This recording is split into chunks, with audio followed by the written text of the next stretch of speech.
आपके साथ? 192 6 पताशे 4 थे। फाइनली मैंने पापा को पकड़ लिया और मैंने धक्के से 1 बजे तक का बोर्डिंग टाइम है और महाराज जी 12:40 पे भी चलने को रेडी नहीं है। बहुत ज़्यादा तो मैं उन्हें बुला लूँ बस से वहाँ पे बस चलेगी। तो हमारे साथ नेपाल जा रहे थे एक अंकल और उनके पास आधार और डीएल का हार्ड कॉपी था, लेकिन उनके पास वोटर आईडी नहीं थी और उनके पास पासपोर्ट नहीं था। सो अगर आप नेपाल ट्रैवल कर रहे हो सो please make sure that you have passport. अब इंडिया टू नेपाल जाने के लिए काफ़ी सारी इंडियंस के लिए गाइडलाइंस चेंज हो रही हैं, so please make sure that you take your valid passport और वोटर आईडी।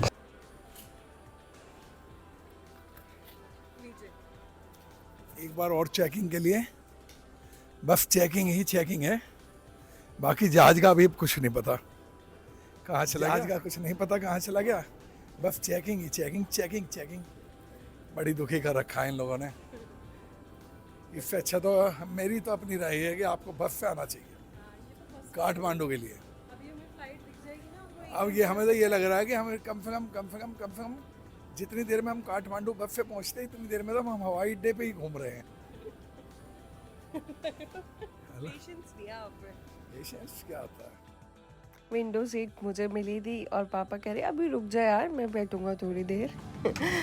फिर उसके बाद उन्होंने देखा कि साइड में एक अंकल आके बैठ गए हैं, महाराज जी बैठ गए उनके साथ कि यार अब तो फ्लाइट में गप्पे मारने को मिल जाएंगे।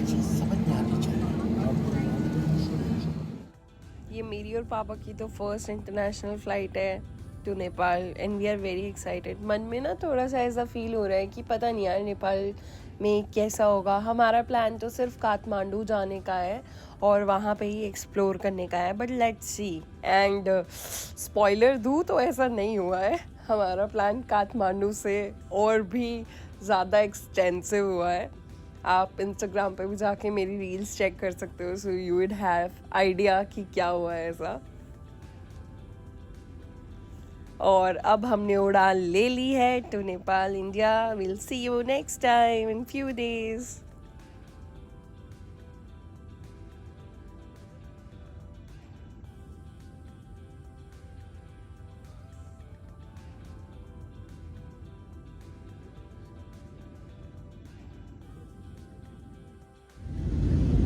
यार इतनी दिनों से ना इंडिया में धूप नहीं देखी थी और एकदम से क्लाउड्स के ऊपर आके ऐसे धूप देखने को मिली है ना, oh my God it was so beautiful. In plus the clouds important है।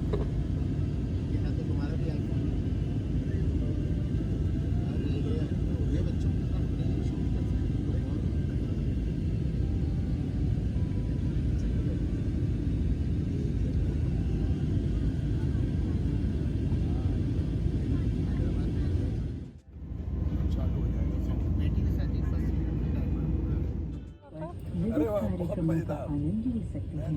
आप विस्तारा वर्ल्ड के माध्यम से क्लब विस्तारा में भी एनरोल कर सकते हैं। अन्य यात्रियों के आराम को ध्यान में रखते हुए अपने पर्सनल इलेक्ट्रॉनिक डिवाइस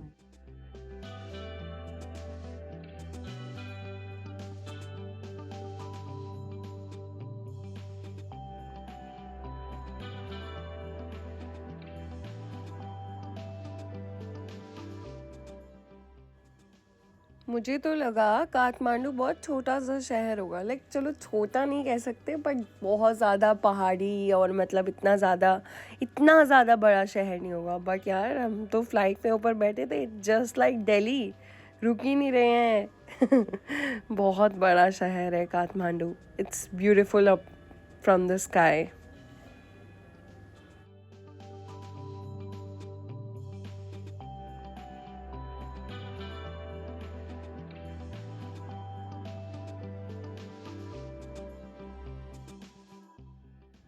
सबका ना ये बहुत इम्पोर्टेंट क्वेश्चन था कि यार नेपाल का एयरपोर्ट तो बहुत छोटा होता होगा। इनफैक्ट मेरा भी यही था कि मतलब नेपाल फ़्लाइट से जाना कहीं रिस्की तो नहीं होता है, छोटा एयरपोर्ट होता है, फ़्लाइट सही से उतरती हैं कि नहीं। ऑब्वियसली वेदर कंडीशंस बहुत इंपॉर्टेंट होती है, बट हाँ, और फ़्लाइट ब्रेक भी बहुत तेज़ लगाती है इंडिया के कंपैरिजन में। बट या मतलब इतना कुछ रिस्की नहीं है।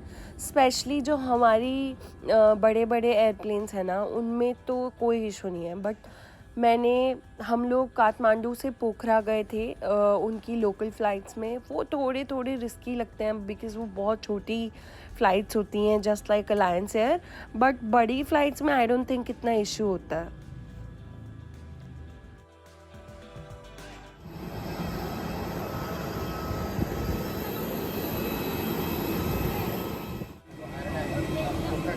आ गए हैं अब काठमांडू एयरपोर्ट पे। हमने अपना कैश भी ले लिया। ये रहे हमारे पापा जी कैश लेकर आते हुए। बाल बहुत बड़े बड़े, चेहरे पे बूढ़ा लग रहा है। चलिए चलिए, हम बहुत कुछ बताएंगे आपको करेंसी के बारे में, INR करेंसी के बारे में जो यूज़ नहीं होती है। बहुत परेशानी होने वाली थी अगर हमारा इंटरनेशनल कार्ड ना चलता। चलो चल गया। हमने 10,000 रुपीज़ फास्ट कैश निकाल लिया, जिसमें हमें 500 रुपये NPR में फीस लगी, विच इज़ ओके, है ना? इतना तो चलता चलो है। इतना तो चलता है। हाँ, अब भाई इससे तो अच्छा रहा, इन्होंने हमारे पैसे को बिल्कुल भी कबूल नहीं करा। बट हमें सिम लेने में तो बहुत फास्ट हाँ। सर्विस थी। 2 सेकंड में ही सिम एक्टिवेट हो गया। और अब हम चल रहे हैं टैक्सी की तरफ। Let's go.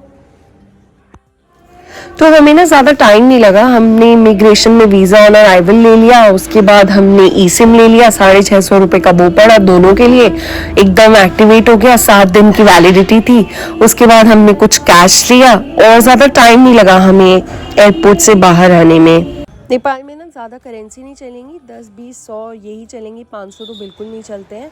तो आप प्लीज़ कार्ड कैरी करना ताकि आप यहाँ से कैश निकलवा सको। अगर आप अब तक हमारे साथ जुड़े रहे तो इसके लिए बहुत बहुत शुक्रिया। और अब नेक्स्ट नेपाल व्लॉग में मैं आपको ये दिखाऊंगी कि हम कहाँ, हमारा होटल कहाँ था। और आई थिंक इससे ज़्यादा बेहतर होटल की कहीं जगह भी नहीं हो सकती।